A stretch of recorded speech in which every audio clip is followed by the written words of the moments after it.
उन्हनि जो हक़ आहे जॾहिं ॿाहिरि पनाहगीरनि खे रहायो थो वञे, ॿियनि मुल्कनि जे माण्हुनि खे रहायो थो वञे, पंहिंजी धरतीअ ते पनाह ॾिनी थी वञे, त हू सिंध जा मालिक ऐं वारिस आहिनि, सिंधी आहिनि।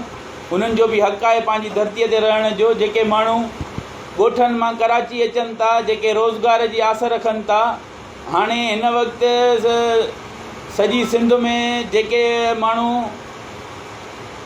जेके पंहिंजो कमाए पंहिंजो खाईंदा हुया, पंहिंजे घरनि में रहंदा हुया, माण्हुनि जा घर ढही पिया आहिनि, उन जे करे सफ़ेद पोश माण्हू जेके आहिनि उहे बि परेशान लॻा पिया आहिनि त कीअं पंहिंजे बचड़नि खे माना पालजे।